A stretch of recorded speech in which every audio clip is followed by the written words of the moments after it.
এই 31 দফা কিন্তু আমাদেরকে মাঠে নিয়ে যেতে হবে। 31 দফা শুধু আজকে যারা আপনারা আছেন এই ঘরের ভেতরে সীমাবদ্ধ থাকলে চলবে না। এটি মানুষের জন্য, একদম প্রান্তিক লেভেলের মানুষের কথাও কম বেশি এখানে আছে। কাজে এই কথাগুলো প্রান্তিক লেভেলে নিয়ে যেতে হবে। এবং কে নিয়ে যাবে? হ্যাঁ, আজকে আমরা এখানে আলোচনা করেছি, আমি মিডিয়ার ভাইদেরকে দেখতে পাচ্ছি, নিশ্চয়ই ওনারা কিছু কভার করবেন। ওনারা ওনাদের মতন করে জানাবেন যে আমরা কি আলোচনা করেছি, কি উপস্থাপন করেছি। কিন্তু দায়িত্বটা তো আপনাদের প্রত্যেকের।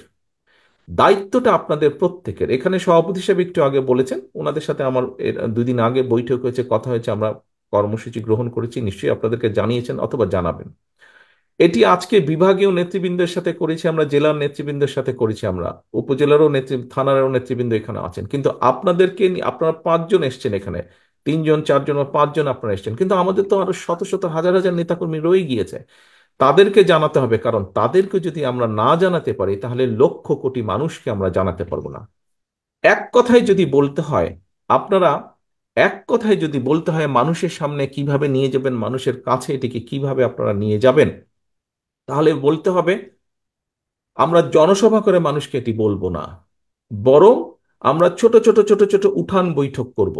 গ্রামে গ্রামে করব, ইউনিয়নে ইউনিয়নে করব, ছোট ছোট উঠান বৈঠক। এক কথায় যদি বলতে হয়, আপনাদেরকে সেই প্রস্তুতি নিতে হবে।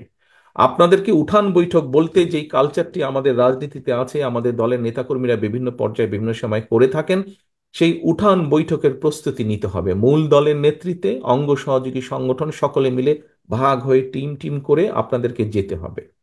এখানে একটু আগে একটি কার্টুনের মধ্যে করে সকল জেলার নেতৃবৃন্দের কাছে সিম্বলিক ভাবে উপস্থাপন করা, গিফট আকারে দেওয়া হয়েছে কার্টুন। সেখানে আমরা কেন্দ্র থেকে লিফলেট এবং ছোট বইগুলো সেখানে দিয়েছি। তবে এটি যথেষ্ট নয়। আপনাদের কাছে আমার অনুরোধ থাকবে, বিভাগীয় নেতৃবৃন্দ, জেলার নেতৃবৃন্দ, উপজেলার নেতৃবৃন্দ, পৌরসভার নেতৃবৃন্দ, আপনাদের কাছে আমার অনুরোধ থাকবে যে আপনাদেরকে আমরা কিছুটা দিব, সবটা আমরা দিতে পারবো না, আপনাদেরকেও কিছুটা কন্ট্রিবিউট করতে হবে।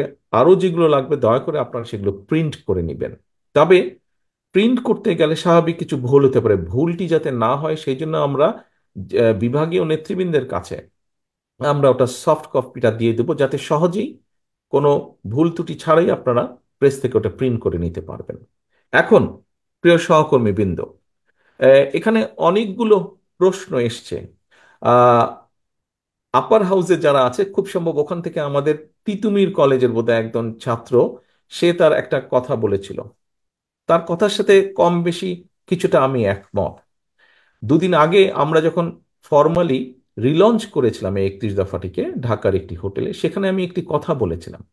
কথাটি ছিল যে জনগণের রাজনৈতিক এবং অর্থনৈতিক মুক্তি যদি না হয়, জনগণের রাজনৈতিক এবং অর্থনৈতিক মুক্তি দুটোই দরকার, তাহলে যেই সংস্কারই করি, যাই করি আমরা, কোনোটিই কাজে লাগবে না।